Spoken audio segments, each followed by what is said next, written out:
Or you can say good morning as well if you like, Steve. Thank you. Good This, morning, everyone. Good this, morning.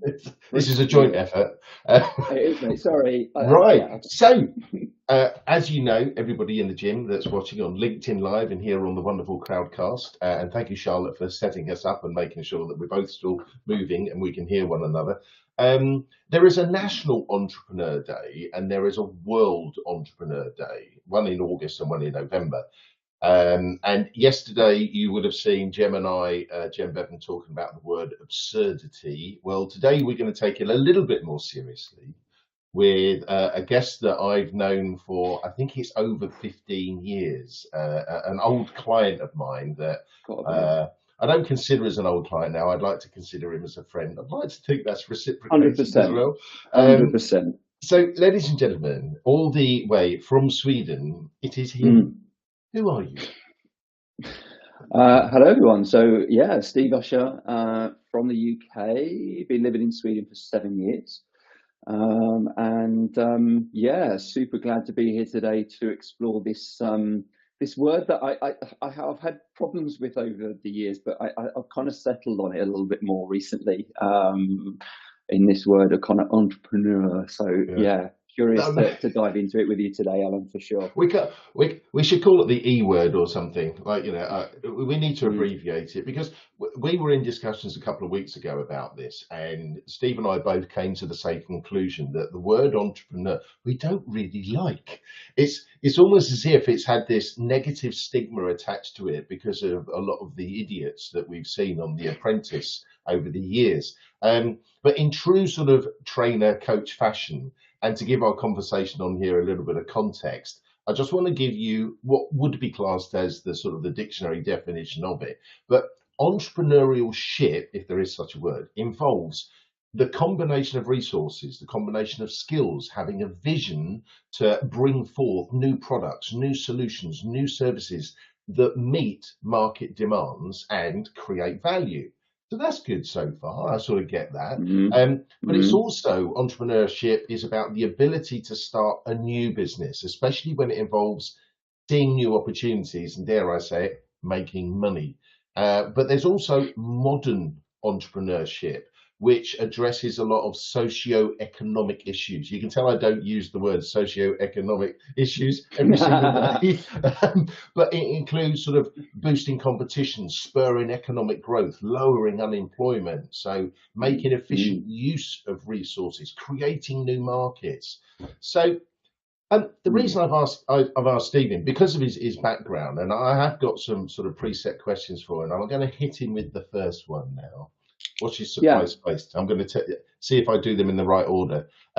So, would you describe yourself as someone who is either an entrepreneur or someone who has entrepreneurial traits? Yeah, I mean, it's such a good question. I think for me, it immediately resonates more to traits. I think this is my 25th year now in business, and it's kind of all I know. And my default state is to be in this constant flux of yeah, opportunities, and just these kind of keywords that constantly come up in from I guess the trait element around things like resilience, and these kind of typical words around resourcefulness, as an example, are two typical ones that you would see around traits that you would typically associate.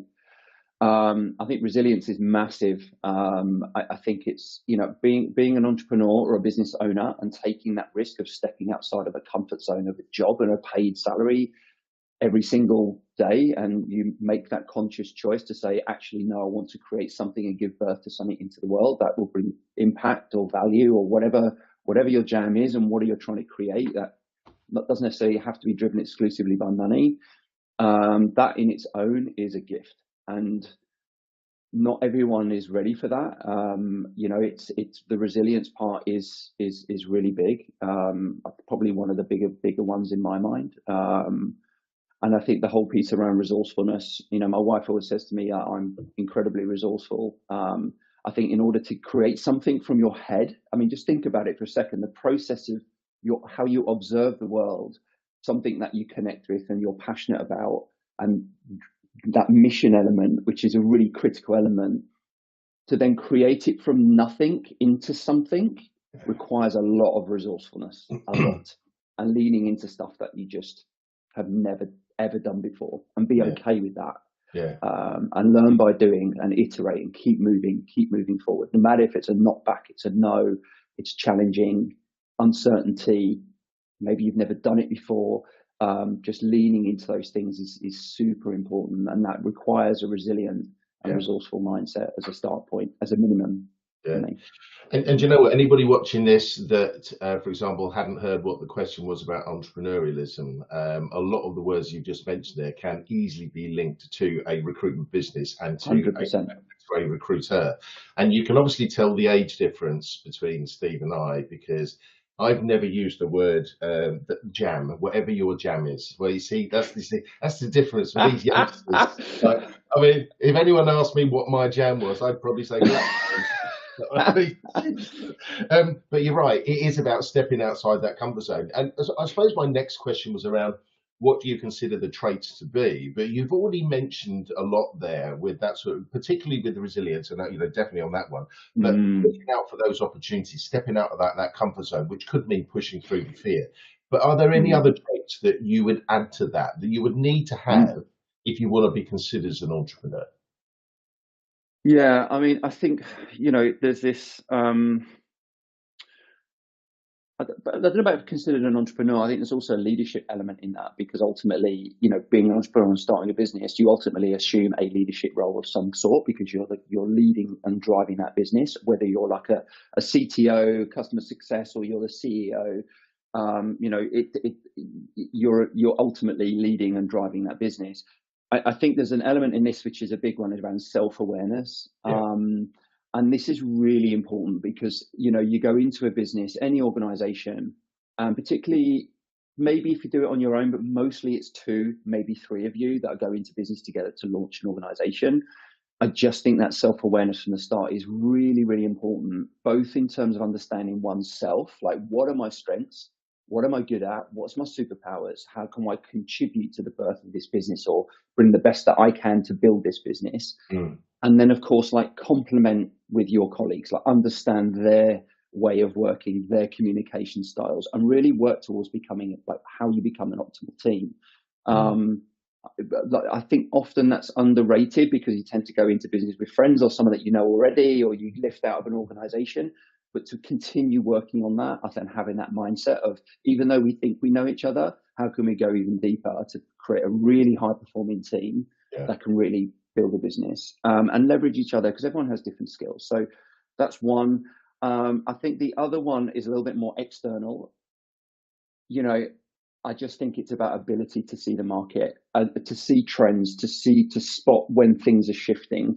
When we see certain companies or people creating products, say, I can't give a specific example, but you see these products come out and you go, oh, you bugger, what a great idea, because it sits so well in between two things, and you go, oh, that's so good.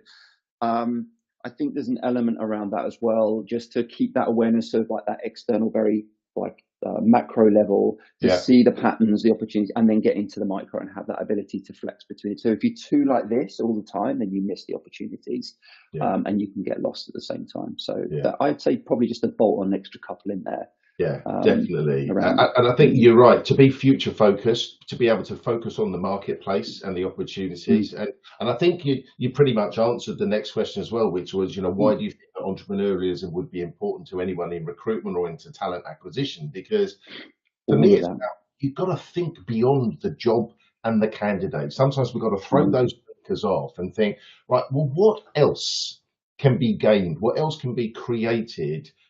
Is there another opportunity here? How many times do I hear it where a client might speak to a recruiter and they say, "Oh, I didn't realize you did that."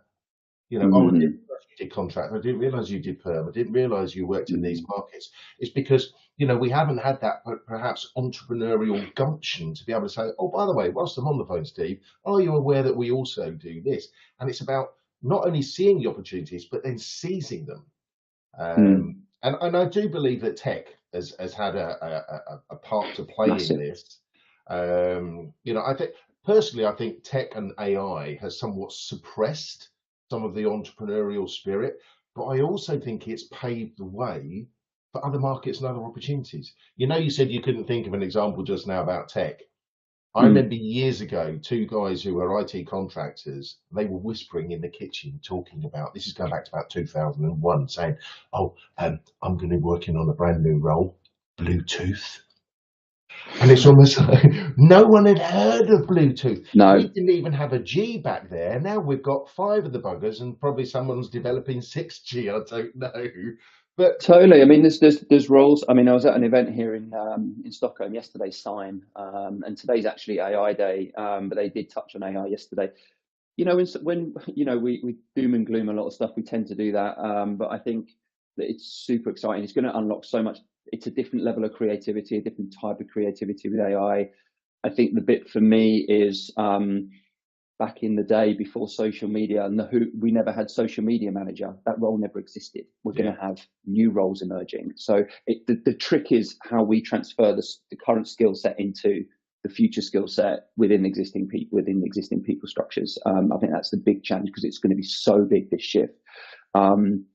But yeah, I think it's a really it's a really interesting time. Also, just to mention in this same thing yesterday, interestingly, I was at a seminar. Well, one of the breakout sessions, the workshops, was on entrepreneurship, which was really interesting. So how are organizations unlocking entrepreneurship inside their organization, but not killing it, and rather than going external? So how do you create that more internal entrepreneurship? Yeah. To be able to test and learn, and then bring it into your everyday. And that was really interesting. Because I'm a huge advocate of leveraging what you have, and your employees are your most captive audience, and there's so much capability in there. How do you unlock the entrepreneurialism inside of that to benefit the business? Yes, exactly. That was super cool. People need that platform to speak, don't they? To speak freely and to come up with ideas. I used to work for NatWest for 15 years, and we used to have every single year something called the Owl Award. And yes, you would get an owl. If you came up with, an idea for the bank and it saved them hundreds of thousands of pounds, they'd give you a little China owl that was worth about £5. But you're right. I think tap into the resources that you have there. Create that open platform that they can communicate, because I don't believe yet that we can log in the morning and our screen pops up and AI says, oh, by the way, I've got this great new business idea for you. Have you thought about this? Right? And no, we've got to come up with that ourselves. We've got to develop the relationships. We've got to do the research. Okay, we might use the tech to help us with that. So how has entrepreneurialism, spell check, helped you to get where you are today? I think it's everything, Alan, to be honest. I think, as I mentioned, it's my default. And I think to Pascal's question actually around spending time abroad is a real step out of your comfort zone. This all adds to my life experience. For me to come to a new country and continue working, developing a business in this context is another challenge as part of that. From a cultural point of view, also we're building a global business, so it's not just about Sweden. I've never done that before. So for me, I think those core things have really boded well. I mean, it's hard to say because it's my norm for 25 years. And I honestly, I remember coming out of recruitment and going into more like experience design in this world. I cannot underestimate how much I learned in recruitment and how much I appreciated that ability to network, to build relationships, to continually, get no, to build, to leverage all of those skills that you have in a other business context. Massive. And you know what? So, I was employed for 27 years, and it was this man here, by the way, ladies and gentlemen, that was responsible for the birth of Recruiter Fit. Did you know that? Yeah. Yes. Because we were having a conversation in my front room, and I was talking to Steve, and I thought, I'm going to pull this one out of the bag. And I asked him this question about, what's your exit strategy for the business? The cheeky bugger turned around and said, well, what's yours? And I went, oh, don't ask me that. He said, why not? I said, well, I don't have one. And it made me realise that actually, as a business, being self-employed as a trainer, I didn't have a product to sell. I didn't have an exit strategy. I didn't have anybody to sell the business to or anything like that. And I thought, right, what can I do as a product? So then I learned how to stepped out of my comfort zone, got myself all the editing software, did all the videos, created a website. You introduced me to Zambezi Digital, who created my website for me. So yes, this gentleman here is responsible, mostly responsible for the idea that sparked off Recruiter Fit. Yeah, you did all the work, mate. You did all the work. So, thank you. And I think that's I think that's just part of it. You know, it's I think it's you either build businesses for yourself and you're on your own, like a solopreneur, or you look to construct something that has a bigger impact. And I think that's something which is there are, you know, different ways in which you can set up organizations. There's no right or wrong with it. It's all about personal preferences and how you want your lifestyle to be. Interestingly, I'm 49 and 50 next year. My kids are almost now at uni, both of them at the same time. It's an interesting time in life. It's like, wow, okay, I've got another 15 years. I'm going to do another, I know I'm doing another business, and I've got the space to do that. So I think also lifetime and start and place also has a big impact on that as well. So he was responsible for helping me. Steve was responsible for helping me years ago. But on a final note, because I'm conscious we're at 15 minutes. Yeah, of course. What exactly do you do now to help companies? Very simple, mate. More human experiences. I went from like recruitment to candidate experience design, and then realizing, oh my God, how do I do more of this? And then now we have a employee experience design business based in Stockholm, helping companies to create more human experiences inside of their business. And it's a beautiful time because we're getting so overwrought with tech and AI. And in order to leverage that, we have to ground so much deeper in what that means to design intentionally employee experiences inside organizations. And I'm just blessed to be in another industry that's absolutely growing. So yeah, super pleased. Brilliant. Yeah. Brilliant. Well, do you know what I would like to say personally? You have been the best guest I've had this week. No. Very good.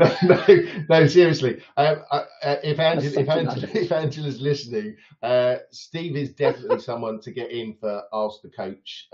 Get involved in podcasts, because he's so knowledgeable, and with that recruitment background is what he's doing now. A fantastic guest. And I suppose for daily workouts for everyone watching this today, you know, what can you do to be more human? What can you do to spot new opportunities?